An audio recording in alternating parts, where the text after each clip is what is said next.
Have you ever looked at an old city and wondered, why did they build huge basements under an entire city block? Not a small cellar under one house, but a whole second street underground, with arches, doors, ventilation shafts, and corridors that run farther than any basement should. Picture this: a normal sidewalk, people rushing to work, cars passing by, and right beneath their feet, bricked-up passages, windows below street level, and manholes that breathe warm air in winter, like the city is still alive. Officially, they'll tell you storage, coal, just old vaults. But then why do old maps draw these spaces like a connected system, linking buildings together? Why do some corridors suddenly stop? Because someone ordered them filled in?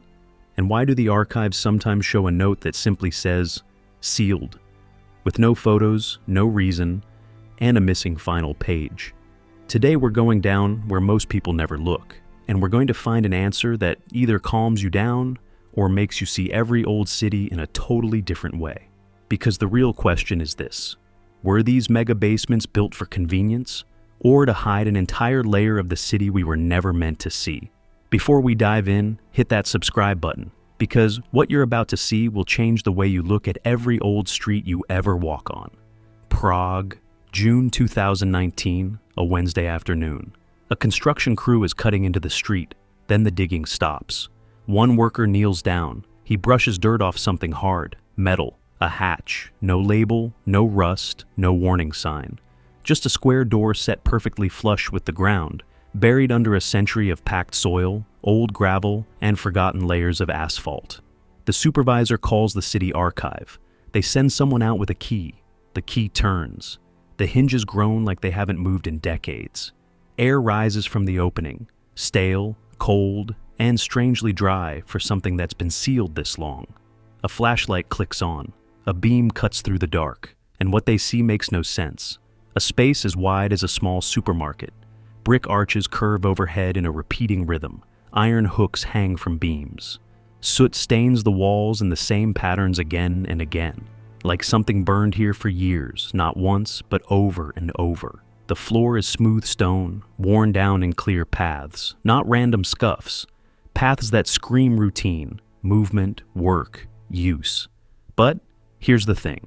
This space doesn't sit under one building. It sits under an entire block, 4 streets, 12 buildings above, and down here, one continuous chamber. No internal walls, no dividing lines, no normal basement logic that explains why it stretches this far. The construction supervisor takes photos and sends them to the city engineering office. The reply comes back fast. Storage. That's it. One word. No follow-up, no request for more pictures. No curiosity. But the crew notices what the office doesn't ask about. Airflow shafts, small vertical tunnels, brick-lined, rising toward street level, positioned every 9 meters in a near-perfect grid. Some of them connect to old iron grates still visible in the sidewalk. Grates people step over every day without even noticing. One worker holds his hand near a shaft opening. He feels it. A breeze. Not random, not leftover air from the hatch behind them. This is directional airflow, steady enough to feel like the space was designed to breathe. And then there's the layout. The arches don't form a simple rectangle. They branch. Corridors stretch east and west, disappearing into bricked-up sections. And those brick walls look newer than the rest of the structure, like someone came later and sealed off parts that once led somewhere else. The team walks deeper. About 30 meters in, they find an iron door set into the eastern wall, bolted shut. The bolts are hand-forged, old enough to come from a time before standardized industrial sizing made everything neat and uniform. One of them tries the handle anyway. Locked. But through the thin gap at the bottom, the flashlight catches more space beyond. More arches, more corridor. It doesn't end there.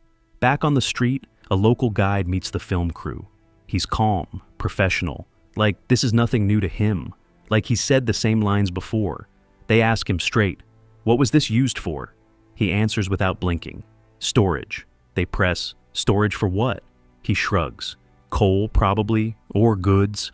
A lot of buildings shared basements back then. The camera operator zooms in on the arches visible through the hatch. "But why so big? Why connect everything underground?" The guide pauses. Then he lowers his voice, like he's deciding whether he should say it at all. efficient design. They built for the future. But the cameraman notices something else, something the guide doesn't touch. He points to a vent grate in the sidewalk, then another, then another. 6 grates, about 50 meters apart, all in a straight line, all directly above where that underground corridor runs. The guide doesn't explain that part, he just moves on. Later that week, the construction company seals the hatch. No public notice, no archaeological survey. No, this is historically significant moment. The city file gets updated with a single note. Subsurface cavity identified and secured. No structural risk. The crew moves on. The street gets repaved. People keep walking over it like nothing happened. But one worker keeps the photos. And when he compares them to old city plans from 1887, he finds something that makes his stomach drop. The chamber is on the map, not drawn like a basement, drawn like a system, labeled corridors, marked entry points, connections between buildings that no longer match the streets above. And in the corner of the map, handwritten in faded ink, extension to Pavilion 4, sealed 1953. No explanation why. No note about what Pavilion 4 even was, just that it existed. And then it got sealed. So, here's what we know. A massive underground space, designed with ventilation, built to span entire blocks, connected by corridors that were later bricked up. Officially, storage. But storage doesn't need airflow shafts in a grid. Storage doesn't need corridors linking half a neighborhood. And storage doesn't get quietly sealed with a one-line file update unless someone wants it forgotten. Which brings us to the next question. If this is under Prague, what's under your city? You might think Prague is special, an exception, one weird architectural glitch. But it isn't. Walk through the old quarter of Seattle, or Edinburgh, or downtown Boston. And if you know where to look, you'll spot something that feels wrong the moment you see it. Windows at your feet. Seattle. Pioneer Square. A Tuesday morning, tourists take photos of brick buildings, coffee shops, and art galleries. Everyone looks up at signs and facades. Almost no one looks down, but if you crouch near the curb and peer through the iron grates, you'll see them. Glass panes, dusty, cracked, set into brick frames. And these aren't tiny basement slits tucked into a foundation. They're full-sized windows, the kind meant for a street-level storefront. Except they're 3 meters below the sidewalk people are walking on right now. A local guide stops her group here every week. She tells them the story they came for. The Great Seattle Fire of 1889. The city rebuilt. Streets were raised to deal with flooding and drainage. That part is true. Then she points across the street. A doorway. Wood frame. Brass handle turned green with age. A keyhole still visible, like someone could walk up and try it. The door opens onto a brick wall. Not a filled-in entrance, not a storage closet. The door is intact, hinges still attached, placed exactly where it was built, meant to let someone step out onto a street that no longer exists at that level. The guide gives the simple answer, they just kept building on top. But one man in the group is an architect. He pulls out his phone and finds an old photograph from 1888. In the photo, that same door is open. A woman stands in the threshold. Behind her, you can see the interior. Shelves, a counter, gas lights mounted on the walls. It's a shop, a normal shop on a normal street. The architect zooms in, then he starts comparing brick courses, counting the visible rows, matching them against modern photos. The ground level rose by 2.8 meters, not gradually, not over centuries. In less than 2 years, the city lifted an entire neighborhood and left the old floor behind like it was disposable. Edinburgh, Mary, King's Close, a walking tour. The guide leads the group down a narrow stone staircase. The walls press in. The air smells like damp rock and old lime mortar. At the bottom, the passage opens into a corridor. Stone floors, low ceilings. Doorways cut into thick walls that feel like they're holding up a whole world.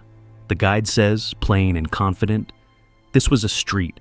In the 1600s, people lived here, worked here. This was ground level. A tourist asks, so what happened? The guide points upward without even needing to look. They built the Royal Exchange on top. The old street became a basement. They move through rooms that still look lived in a strange, frozen way. Some have fireplaces. Some have shelves carved into stone. Iron hooks hang from the ceiling. like things were hung here on purpose, not by accident. One woman stops at a doorway.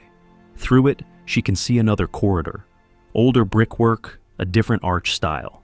It doesn't match the rest. The guide doesn't take them that way. When asked, she says, that section is closed. Why? Structural concerns. The answer ends the conversation, but it doesn't end the curiosity. The tourist takes a photo anyway. Later, she compares what she captured to a map from 1742. That corridor isn't on the map. Or rather, it is, but it isn't labeled like everything else. Not as a close, not as a street name, just a line drawn in ink with a short notation.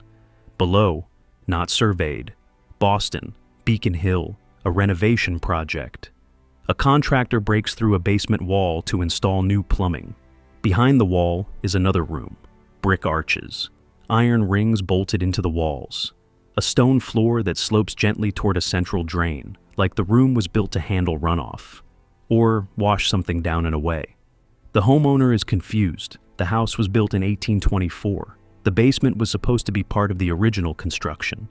But this room is older. The brick stamps date to the 1790s. The mortar is lime mixed with horsehair, a technique Boston was already phasing out by 1810.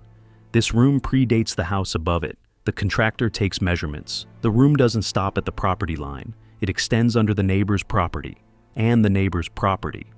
It runs beneath 3 separate buildings, all constructed decades apart, as if the neighborhood was laid over something that was already there. The city sends an inspector. He looks at the arches, the drain, the iron rings. Storage vault, he says, probably shared by multiple merchants. The homeowner asks the obvious question. Then why didn't the original builder mention it? The inspector doesn't answer. He updates the permit file with a sentence that's clean, official, and final. Pre-existing subsurface structure, non-load bearing, no action required. And the contractor walls it back. Up. 3 cities, same pattern. Windows below the street, doors that open to nothing. Rooms that stretch under multiple properties. And every time someone finds one, the explanation arrives fast, simple, and dull. The city got lifted. They built on top. Just old construction. But here's what doesn't fit. If streets were raised for practical reasons, flooding, fire, sanitation, why do old photos sometimes show the same doorways already bricked up before the street level changed? Why do some images get cropped in later prints, cutting the lower floors out of the frame like they were never there? And why do the archives have so many photos of street-level shops, but almost none of what sits directly underneath? Someone photographed the before, but the after is missing. And that makes the next question hard to ignore. What else is down there that we're not supposed to see?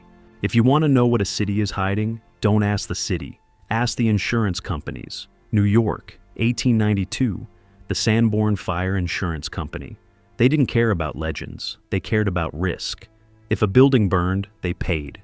So they mapped everything. Every floor, every exit, every basement. Their surveyors walked block by block, measuring, sketching, labeling. They noted coal chutes, gas lines, wooden beams, brick thickness, and they drew what was underground, not because it was fascinating, because fire spreads down too. Today these maps sit in archives, scanned, digitized, searchable, available to anyone. And if you look closely, not just at the street names, but at what's drawn beneath them, you see something Sanborn never meant to reveal. A network. Philadelphia. Sanborn map from 1895. Block 447. At street level, it looks normal. Shops, row houses, a small factory. But below the street line, drawn in thin pencil, boxed with dotted borders, the map shows something else. Vault. Vault. Tunnel. Sub-basement. Vault. Not one vault per building. Connections. Corridors running under the street itself, linking basements that belong to separate properties. One line runs from a warehouse on 3rd Street to a building on 4th, passing under an entire block of residential homes. The notation reads, Coal Passage, shared access. But coal doesn't need a passage that wide.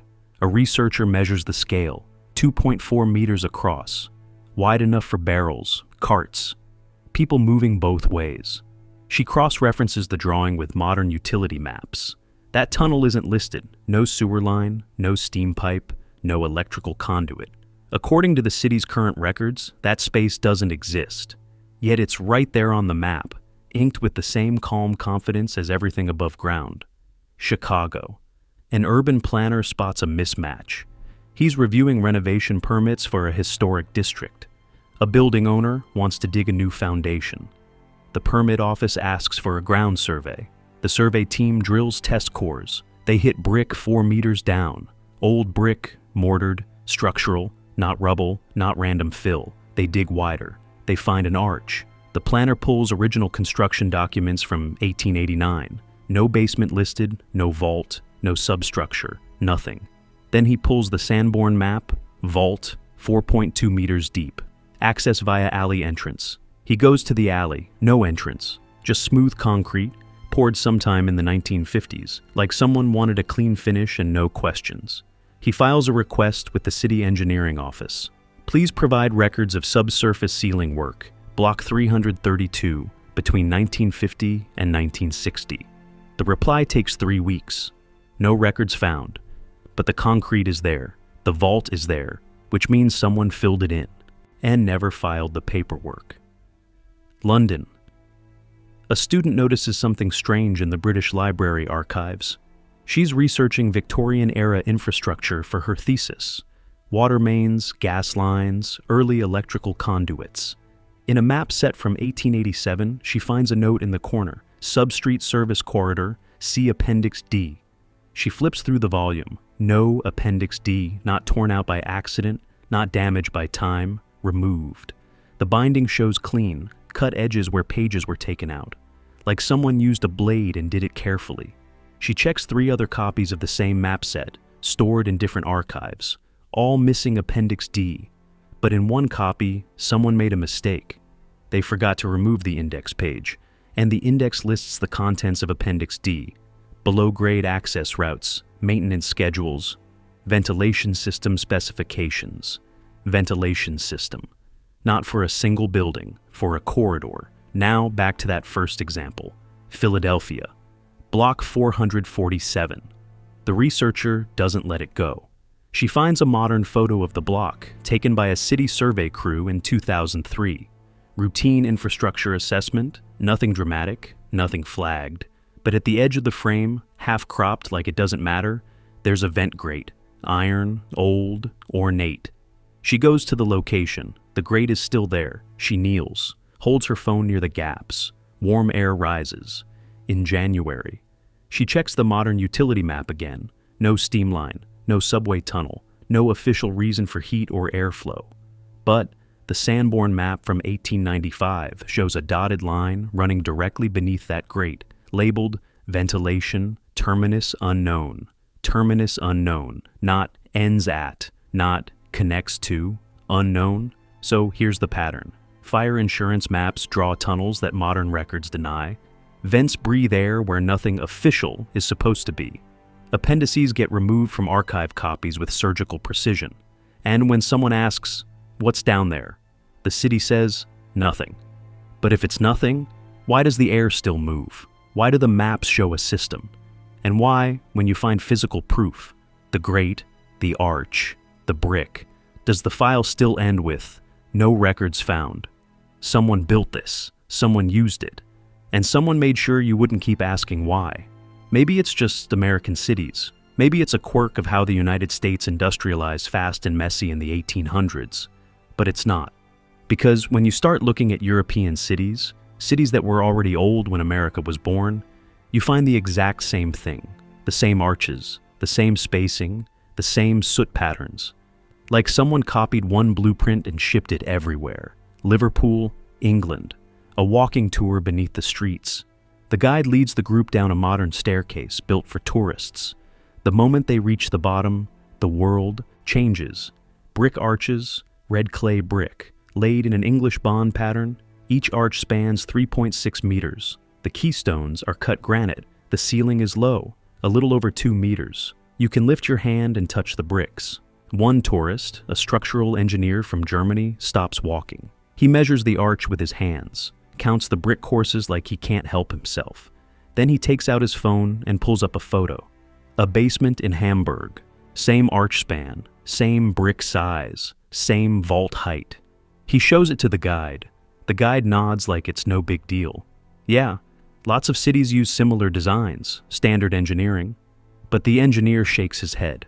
This isn't similar, he says. This is identical. He pulls up another photo. Berlin, a cellar beneath an old market hall, same arch. Another photo. Krakow, Poland, a basement beneath a row of shops, same arch. Not inspired by, not reminiscent of. The same construction template, Paris, beneath the Marais district. A renovation crew breaks through a cellar wall in a 17th century building. Behind it, another space, vaulted ceiling, brick arches, iron hooks embedded in the walls, and something else, soot stains. Not random, not scattered like smoke drifted wherever it wanted. Geometric patterns, dark marks on the ceiling, evenly spaced, forming repeated shapes, like something burned here in a controlled sequence, again and again, in the exact same positions. The crew photographs it and sends it to a historical preservation consultant. She studies the pattern. Then she opens her own archive of basement surveys from across France. Lyon, Marseille, Bordeaux. The same soot pattern, not just similar burn marks, the same spacing, the same geometry. She measures the distances between the marks, 48 centimeters, consistent across 4 cities. Edinburgh, back to Mary King's Close. A researcher reviews old survey photos from the 1970s, from before the site became a polished tourist attraction. One photo shows an archway in a sealed corridor. She recognizes the brickwork immediately. She's seen it before. She pulls up photos from a cellar survey in Dublin, then one from Glasgow, then another from Newcastle. All the same. And it's not only the arch shape, it's the brick stamps, faint markings pressed into the clay before firing, manufacturer marks, quality symbols, little signs that bricks came from a specific source. And they match. Bricks made in different cities, in different decades, carrying the same stamps. She contacts a materials historian. He examines the photos and goes quiet for a moment. These bricks weren't made locally. Where were they made? I don't know, he says. But someone was supplying multiple cities from a central source, which shouldn't be possible. Bricks are heavy. Transport in the 1800s was expensive. Most cities made their own bricks, except these, Boston. A graduate student maps basement surveys. She's collecting data for her thesis on 19th century urban infrastructure. She plots every vaulted basement she can find documentation for. Philadelphia, New York, Baltimore, Richmond, and she notices something that doesn't feel like coincidence. The arch spacing is consistent, not roughly similar, mathematically consistent. 3.6 meters, center to center, with less than 5 centimeters of variation. Across hundreds of buildings, built by different contractors, in different years, all following the same specification. So, she searches for a published engineering standard from that era. There isn't one. The American Society of Civil Engineers doesn't standardize arch dimensions until 1911. But many of these buildings were constructed between 1870 and 1895, before the standard existed. So, who told them how to build it? 3 researchers, 3 continents, same discovery. Someone coordinated this. Not through official channels, not through published standards, but somehow, builders in Liverpool and Boston and Hamburg and Edinburgh all seem to know the same rules. Make the arch 3.6 meters wide. Use red clay brick in an English bond pattern. Set the ceiling at 2.1 meters. Place iron hooks every 1.8 meters. And they did it. Again and again. Back to that phone comparison. The German engineer stands in Liverpool, holding his screen up like evidence. 3 arches from 3 cities. They look like they came from the same blueprint. The guide tries to smooth it over. It's just good engineering. Ideas spread. Principles were shared. But the engineer points to one detail the guide can't wave away. A ventilation shaft. Cut into the arch at a 23-degree angle, lined with smooth stone. He shows his Hamburg photo. Same shaft, same angle, same stone lining. That's not shared principles, that's shared instructions. And when he asks the guide, "Do you know who designed this?" The guide pauses. Then he answers quietly, like he's not supposed to say it out loud. No one does. No architect's name, no engineering firm, no published plans, just arches, everywhere, all the same. You could accept it, shared engineering, smart builders copying what worked. But then you find the rooms that don't make sense, spaces built with precision and expense, with no clear reason why they exist at all. Manchester, England, April 2017. A property developer buys an old textile warehouse, built in 1881. 5 stories of red brick, cast iron columns, heavy beams, the kind of building made to outlive the people inside it. The plan is simple. Gut it, add lofts, sell to young professionals. The crew starts demolition on the ground floor. They pull down a plaster wall added sometime in the 1960s. Behind it, another wall. Older brick, different mortar. And behind that, a sealed doorway. No one on the current plans knows it exists. The foreman breaks through. A chamber, 4 meters wide, 7 meters deep. A vaulted ceiling with brick ribs. But it's what's inside that stops them cold. Ceramic knobs. Dozens of them. Mounted on wooden boards attached to the walls. White porcelain. Each one about the size of a fist. Arranged in vertical rows, perfectly spaced. Like a control panel without the controls. They look exactly like electrical insulators. Except this building predates Manchester's electrical grid by 15 years. One worker touches a knob. It doesn't crumble. It doesn't wobble. It's still firmly mounted. And copper wire runs from it into the wall, disappearing into a sealed conduit like the system continues beyond the room. The foreman follows the wire with a detector. It runs horizontally, through the wall, toward the next building. He calls the city electrical inspector. The inspector arrives, looks at the knobs, checks his records. No electrical work permitted here until 1923. Then, what is this? The inspector stares at the porcelain rose again. I don't know. Then more details emerge. Metal rings are bolted into the floor, heavy iron, solid anchor points for something that had weight, tension, purpose. But they don't look like storage chains. They don't match machinery mounts. The bolt pattern is wrong for that, too deliberate. Arranged in pairs with 1.2 meters of spacing, repeated like a measured layout, not like someone improvised. And in the corner, copper stains. Green oxidation marks on the brick, running in vertical lines from floor to ceiling, like copper made contact here for years and left its signature behind. A materials chemist examines them. Pure copper contact, she says, sustained over time. This wasn't a spill. This wasn't accidental. What would cause that? Electrical current, she says, or a chemical process using copper electrodes. In 1881, she doesn't answer. Not because she can't talk, because any answer sounds impossible. They pull the building's original construction file. Archived, yellowed paper. Architect's drawings from 1880. The ground floor shows a large open space labeled warehouse floor. No mention of the sealed chamber. But then someone notices a discrepancy. The exterior dimensions of the building don't match the interior floor plan. Someone measures carefully. The interior is 4.2 meters narrower than the exterior walls allow, and the sealed chamber accounts for exactly that missing space. It's on the exterior survey, but it's gone from the interior plan, not overlooked, deleted. Someone knew it was there and chose not to label it. The foreman finds something else, carved into a ceiling beam, hidden under decades of paint, a date, March 1878, 2 years before the building's official construction date. He scrapes more paint away. Beneath the date, another marking. P4, extension approved. P4, Pavilion 4. The same notation from that Prague map. The developer contacts a historian. She searches for records of Pavilion 4 in Manchester's municipal archives. Nothing. She checks industrial directories from the 1870s. Nothing. She searches patent filings, business registrations, civic project logs. Nothing. Pavilion 4 doesn't exist in any official record, but it's carved into a beam in a room that officially doesn't exist either. 1 week later, the developer gets a letter. Not from the city, not from a preservation society, from a law firm in London. The letter is brief. It has come to our attention that structural modifications are planned for the property at address.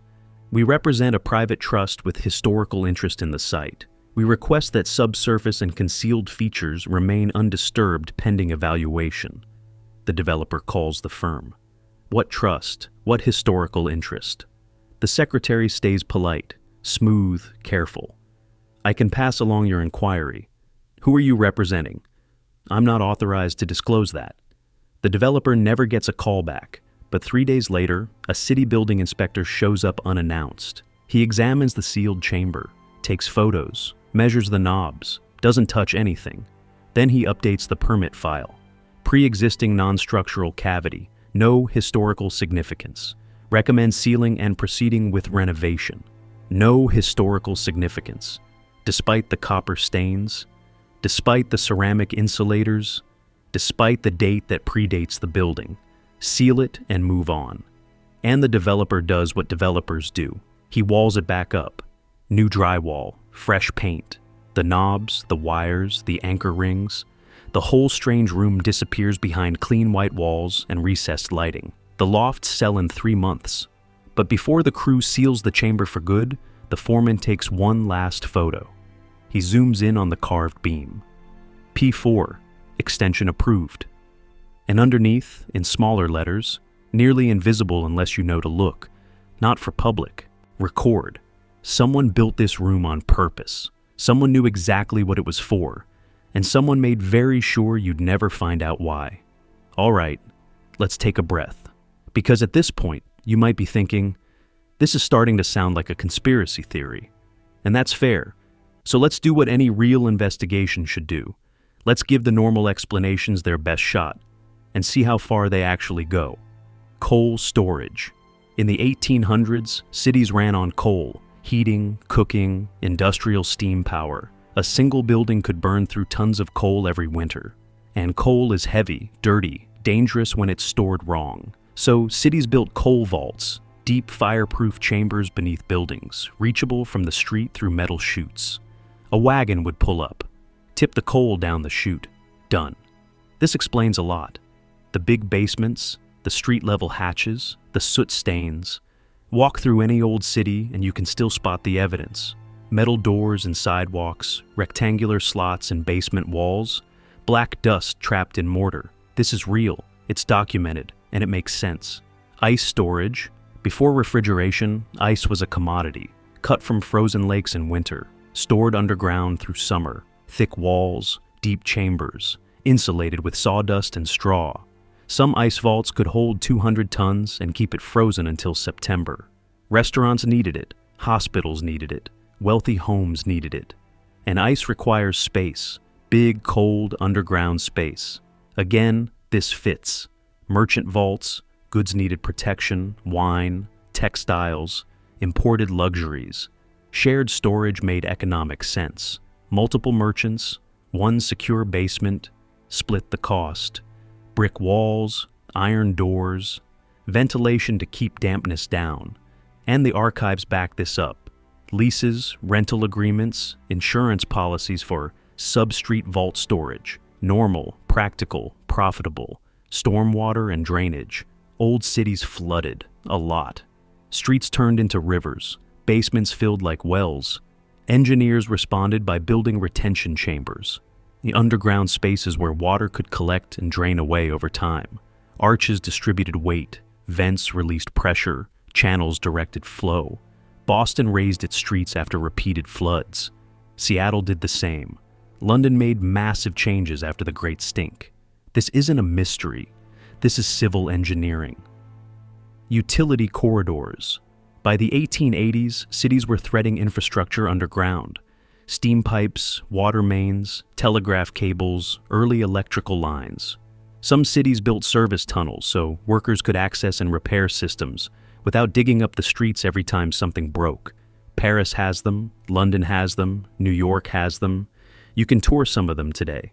This is documented, this is normal, so there it is. Coal, ice, storage, drainage, utilities. 5 solid explanations that account for almost everything we've seen. The big basements, coal, and ice. The shared spaces, merchant vaults, the arches and ventilation, drainage and utilities. Mystery solved, right? Except, not quite, because these explanations work beautifully for most of what's underground, but not all of it. Coal vaults don't need ceramic electrical insulators from a time before electricity was even permitted in that building. Ice storage doesn't require copper-lined conduits running between buildings. Merchant vaults don't get carved with "not for public record," and drainage systems don't show up on insurance maps labeled Terminus unknown. The official reasons are real, but they're not complete, and that's what makes this unsettling. It's not that the explanations are wrong, it's that they explain everything, except the parts that matter most, the parts someone went out of their way to seal, to leave unlabeled, to delete from the interior plans, the parts that don't fit. And when you find one of those spaces, a room with no clear job, a corridor that goes nowhere, a note that says sealed with no reason given, you start to realize something important. Maybe the official story isn't hiding a lie. Maybe it's hiding a second layer underneath. So if the official reasons don't explain everything, what are we actually looking at? Let's map it. Philadelphia. A team of urban archaeology students gets access to city records. Their professor gives them a simple assignment. Document every known basement and vault space in a 6-block historic district. They pull fire insurance maps, utility surveys, building permits, renovation records. Then they plot every underground feature onto one map. And that's when they see it. A pattern. The vents don't scatter randomly. They line up. North-south corridors, east-west corridors. Repeating intervals of 36 meters, then 72 meters, then 36 again. Like someone planned it. One student overlays the modern street grid. The vents don't follow the streets above. They follow something else. An older geometry, straighter lines, different angles, a layout that ignores the modern city's rules. So she pulls a map from 1847, from before the current street layout was finalized. The vents align perfectly with the old grid. The underground remembers a city that doesn't exist anymore, Manchester. That same sealed chamber with the ceramic knobs. The foreman can't stop thinking about it. So he walks the neighborhood, looking for vents, hatches, anything that feels like it belongs to the same hidden system. 3 buildings east of the warehouse, he finds a manhole. Heavy iron cover, Victorian-era casting, still in place, still normal enough that nobody notices it. He calls the city utility department. "What's this manhole for?"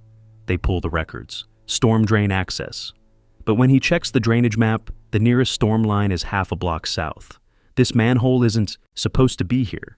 It doesn't connect to anything on record. He takes a photo and posts it in an urban exploration forum. Within 2 hours, someone replies, "I know that design. Same manhole cover near the old cotton exchange. Same one by the railway goods yard. They're all in a line." The foreman opens Google Maps. He plots the locations. Perfect straight line. 1.4 kilometers long. And at the western end of that line, a sealed entrance to a tunnel, bricked up in 1952. Boston. The renovation that uncovered the pre-existing vault.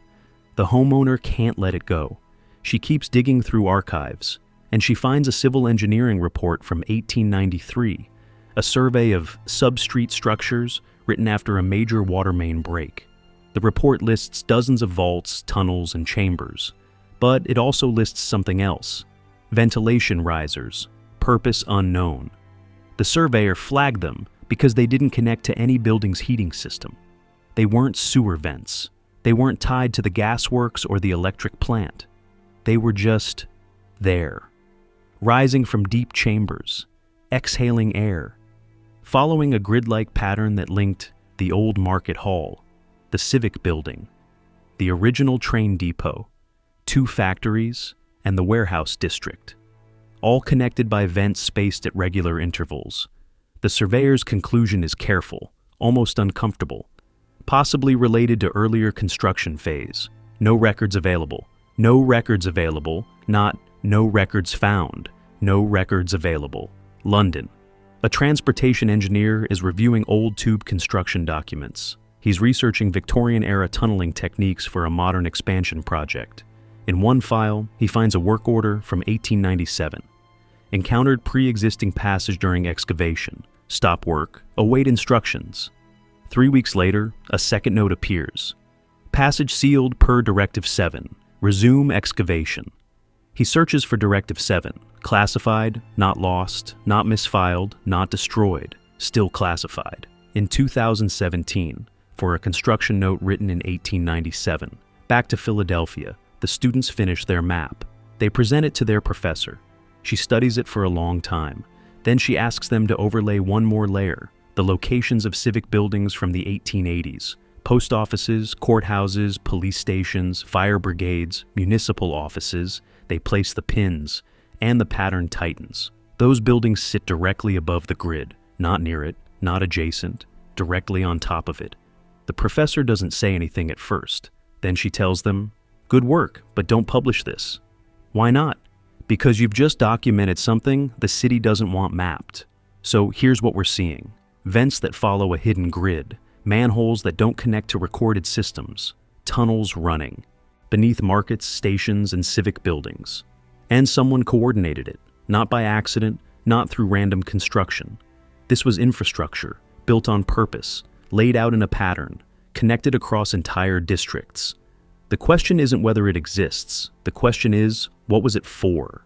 Before we go deeper into theories and measurements, we need to stop and remember something. This wasn't a secret to everyone. Thousands of people worked down there, lived with it, depended on it. And they left clues in the most human way possible, in diaries, job records, interviews, letters, and even school essays. Glasgow, 1889, a coal stoker's diary, found at an estate sale, leather-bound, water-stained. The kind of book that smells like soot and damp paper. Most entries are ordinary, weather, wages, complaints about his back. But one passage stands out. February 14th, down below again. 6 hours feeding the Morrison Street line. Warmer than the surface, but the air sits heavy. Thompson says he felt it too. Pressure in the chest, like before a storm. But no storm came. The Morrison Street line. Not a coal chute for one building, a line. The diarist mentions it 3 more times over the next month. Always with the same casual phrasing. The line, like it was understood. Like it was a feature you didn't have to explain to anyone who lived there. Boston. A janitor's employment record from 1902, found inside a hospital archive. His duties are listed in plain bureaucratic language. Maintain boiler-clean wards. Service sub-passage connections twice weekly. Sub-passage connections. Not basement, not coal room. Connections, plural. But the same hospital's architectural plans from 1898 show a single basement level. No passages, no connections, nothing linking outward. The employment record says otherwise. A researcher contacts the hospital and asks about it. The reply is quick. Those records refer to decommissioned utility infrastructure, no longer accessible. Can we see the original plans? Plans were lost in a fire. When? 1954. Except the hospital has no record of a fire in 1954. Not a small one, not a big one, nothing. London. An interview recorded in 1973. A BBC crew is collecting oral histories from working-class Londoners. They interview an 87-year-old man who worked as a maintenance engineer in the 1920s. He talks about the tube, the sewers, the gas works. Then, almost casually, like he's mentioning a back stairwell, "We had the old passages, too, before the war. Me and Charlie, we'd go down when the heating went wrong in the winter. Miles of it, under Southwark. Brick as far as your lamp would shine. They sealed most of it after 41. The interviewer leans in. What were they for? Heat distribution, they told us, but some of the passages didn't connect to any boiler I ever saw. Where did they go? The old man pauses. We weren't supposed to ask that. And then the interview cuts. The next segment jumps to rationing, like someone flipped the page on purpose. In the archive notes, the producer wrote, "Subject." He became uncomfortable. Declined further questions on this topic. New York, a construction worker's letter, 1931. Found inside a tenement building during demolition, folded and forgotten between boards. It's written to his wife back in Ireland. The work is hard but steady. This week we broke through into an old cellar, except it wasn't a cellar, more like a hallway, running east under 2 more buildings. Foreman told us to brick it back up and not mention it in the log. Said the owner didn't want complications with the permit. Brick it back up. Don't mention it. Not because it was dangerous, because it was inconvenient, because it complicated paperwork. Edinburgh, a child's school essay from 1923, preserved in a local history collection. The assignment is simple. What does your father do? A girl writes, "My father keeps the warm paths under the closes. He goes down before dawn and checks the air is moving. Sometimes he brings me a penny he finds on the old floor." The warm paths, not coal cellar, not basement, paths. And the teacher's note in red ink at the top. Please use proper terminology. These people knew, the stokers, the janitors, the engineers, the children. They walked those spaces, worked in them, felt the pressure in their chests, noticed warmth rising from below, noticed air moving when no one upstairs felt a thing. And they didn't write about it like it was supernatural. To them, it wasn't hidden, it was just infrastructure. The same way we don't question subway tunnels or fiber optic cables. It was part of the city. But somewhere between their generation and ours, we stopped talking about it. Not because it vanished, because someone decided we didn't need to know. And the people who still remembered, they were told, directly or indirectly stuck, not to ask. Now here's where we have to be honest. Because there's a version of this story where the cover-up isn't sinister at all. It's just bureaucracy, cities evolve, and that evolution is messy. When you upgrade infrastructure, you don't always document what you're replacing. You don't pause to honor it. You just replace it. Exhibit A, street raising, Seattle, Chicago, parts of London, after fires, after floods, after outbreaks of disease. The solution was brutal and practical. Raise the street level, bury the old ground floor, build on top. This is documented, this is real. And once you do that, the old basements become something else. Inconvenient, not useful, not accessible from the new street level, not worth the trouble. So you seal them, not to hide them, to stop dealing with them, to let them fade into not our problem. Exhibit B, sewer modernization. Victorian-era sewers were nightmares, open channels, poor ventilation, disease-breeding grounds. By the early 1900s, cities started ripping them out. Closed pipes, pumping stations, modern, drainage, and the old tunnels, some got repurposed, some got filled with rubble, most just got left behind, sealed at the entrances, marked decommissioned in a file somewhere, a stamp, a signature, a date, no conspiracy, just progress. Exhibit C, war-era safety measures, London, the Second World War, bombing raids, firestorms, infrastructure under constant stress. The government ordered thousands of basement spaces sealed. Why? To prevent people hiding in unsafe structures during raids, to stop fire spreading through underground passages, to reduce the risk of saboteurs using tunnels to move unseen. After the war, many stayed sealed, not for secrecy, for safety. And over time, the records of what was sealed, where, and why, drifted, misfiled, moved between offices, lost in reorganizations, bureaucratic entropy. This boring explanation covers a lot. Missing files, office reshuffles, bricked-up passages, post-war protocols, maps that don't match, outdated surveys no one bothered to update. It's not a conspiracy. It's institutional laziness. Cities don't keep perfect records. They never have. And when something becomes obsolete, they don't lovingly archive it. They stop paying attention. But here's where the comfortable explanation starts to crack. Cities do keep records of demolition. When you fill in a tunnel, you file a work order. You document the crew. You note the cost. Not because anyone cares about history, because someone has to get paid. And yet, when you search for those records, the work orders for sealing passages, the contracts for filling vaults, they're missing. Not filed under the wrong reference. Not sitting in a dusty box with a typo on the label. Just gone. Philadelphia. That student project mapping the underground grid. One student gets curious. She searches for records of infrastructure decommissioning between 1950 and 1970. 20 years. Dozens of major projects. Street widenings, subway construction, sewer upgrades. Every project has paperwork, blueprints, budgets, contractor bids, final inspections, except when the work involves pre-existing subsurface structures, the file suddenly thins out. The detail disappears. Instead of diagrams, you get one line. encountered cavity, filled per standard procedure. No photographs, no measurements, no disposal records for the rubble. It's like the moment the city hits something it didn't plan for. It stops describing it. London, that engineer searching for Directive 7. He keeps digging. He finds 7 other construction notes referencing directives. Directive 3, accessible, standard safety protocol.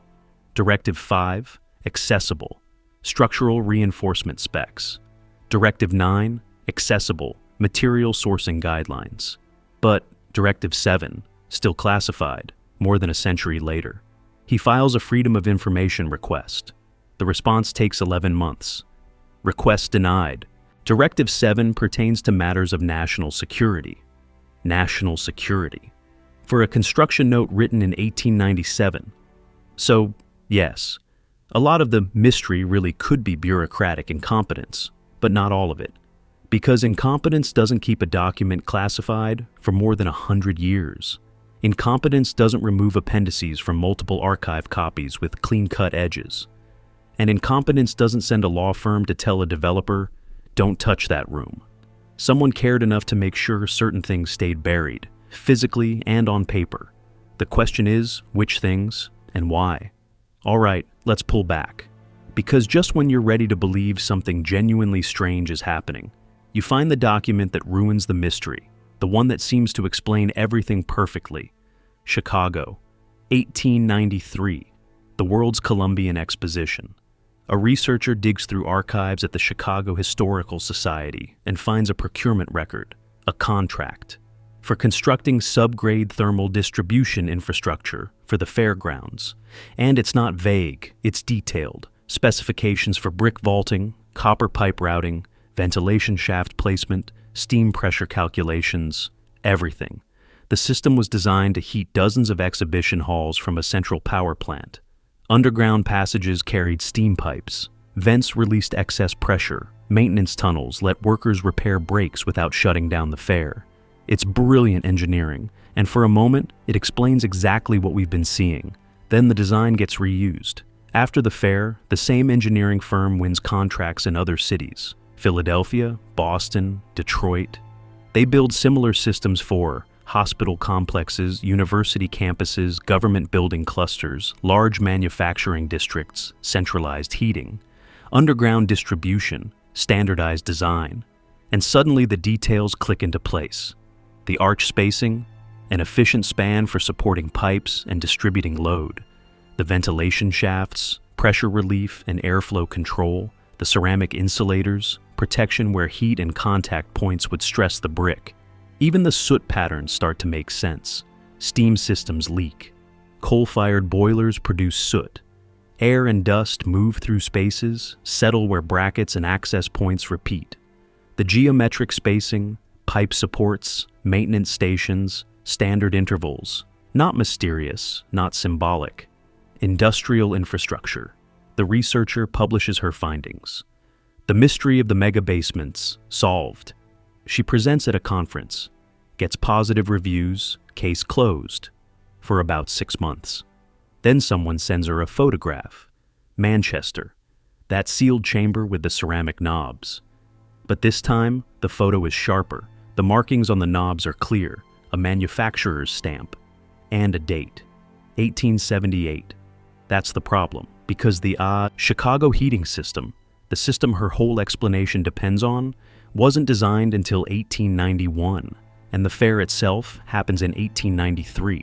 The Manchester room predates the solution by 13 years. So, she digs deeper. She finds similar underground systems in Liverpool, built 1875, Glasgow, built 1872, London, passages documented as early as 1868, all before the Chicago system existed. So, either A, the British systems came first, and Chicago copied them, or B, something else was happening, and Chicago built a later system that only looks like the answer.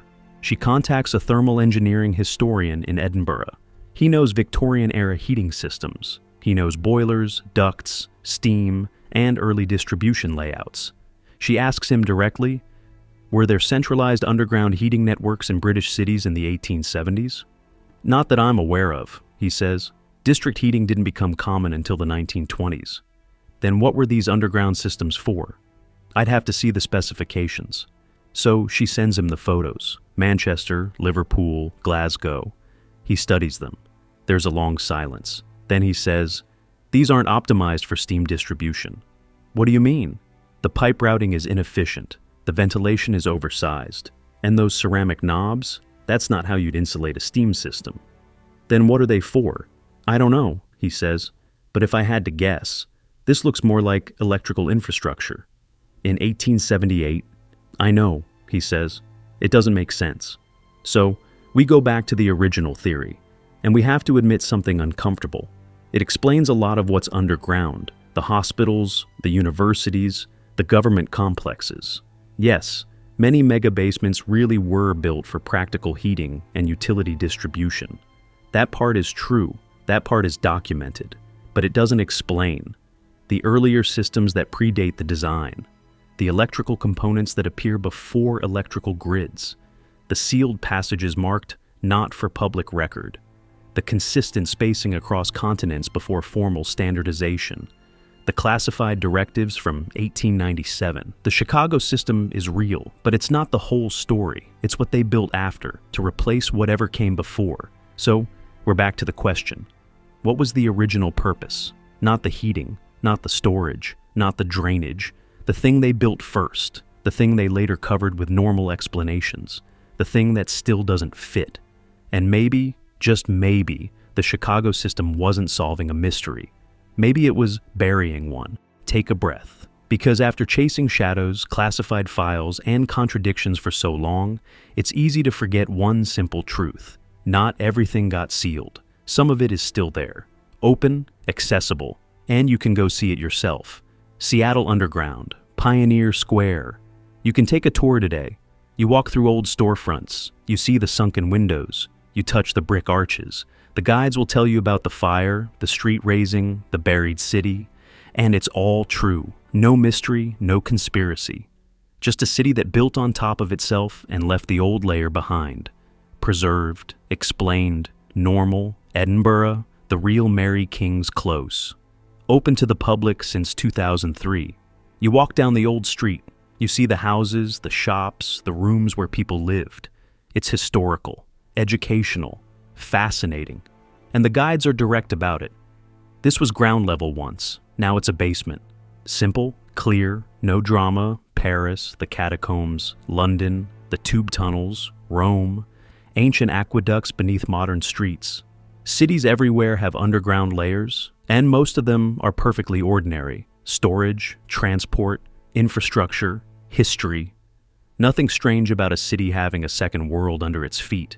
But then you start to notice something. The tours only show certain sections. The parts with clean stories, fire, plague, street raising, progress, the parts that make sense. Seattle's tour ends at a wall, bricked up, modern construction, clean edges. The guide says the rest is unsafe, structural concerns. Someone asks, how far does it go? The answer isn't confident. We're not sure. The maps are incomplete. Edinburgh's tour stays in the closes, the residential streets, the merchant shops, the places with names and dates and a clear narrative. But that corridor with the different arch style? Closed for preservation work. When will it open? No timeline yet. And that's when it hits you. What survived isn't random, it's curated. The spaces that stay open to tourists are the ones with explanations everyone can repeat. Fire, flooding, sanitation, urban growth, history you can understand. The spaces that stay sealed are the ones that don't come with a tidy answer. The passages that run too far. The rooms with components that appear too early. The corridors with markings and notations no one wants to interpret out loud. You can visit the underground. You can see the arches, touch the brick, feel the temperature drop, hear your footsteps change. But you only see the parts they want you to see. And here's what's unsettling. Even in the open sections, the safe, explained, tourist-friendly spaces, if you look carefully, you'll still spot the seams. Small gaps in walls where brick doesn't match brick. Bricked-up doorways that don't align with the surrounding architecture. Vents that exhale warm air from somewhere that isn't on any tour map. The city still breathes, even through the parts we've forgotten, even through the parts someone decided we didn't need to know about. So, after everything we've seen, what's the answer? Here's what we know for certain. Most mega basements were built for real, practical reasons. Coal storage, ice storage, merchant vaults, district heating, drainage systems.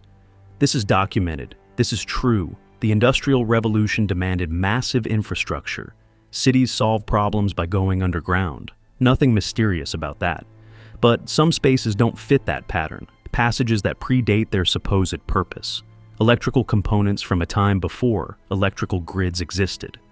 Coordinated designs across continents before international standards were even a thing.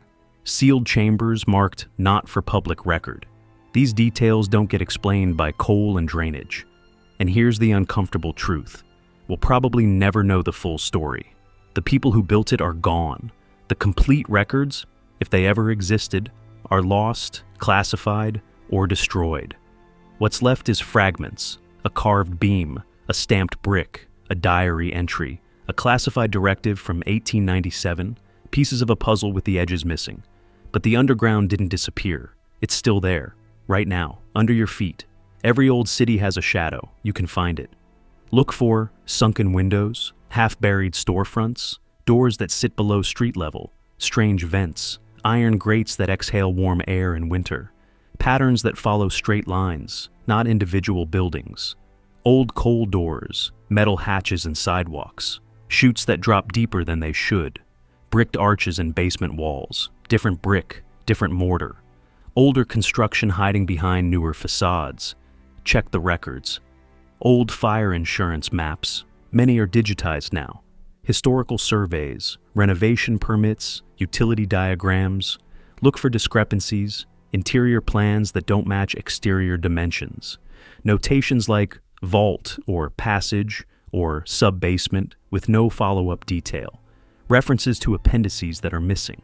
And here's what you'll discover. Your city has layers, not just history, not just progress. Actual physical layers that someone built, used, and then stopped talking about. We can't prove there was a conspiracy. We can't prove it was sinister. But we can prove it was real. The arches exist. The vents still breathe. The passages run farther than the maps admit. Something was built. Something was sealed. Something was forgotten on purpose. Maybe it really was just infrastructure that became obsolete. Heating systems replaced by better technology. Storage vaults made unnecessary by modern logistics. Passages sealed for safety after wars and floods. Boring, practical, nothing special, or maybe, just maybe, there's a reason certain documents are still classified. A reason law firms tell developers not to touch certain rooms. A reason tours only show the spaces with clean, easy stories. A reason archives have gaps right where it matters most. The past is not a straight line. It's a building with floors we stopped visiting, and the deeper you go, the less the official story explains.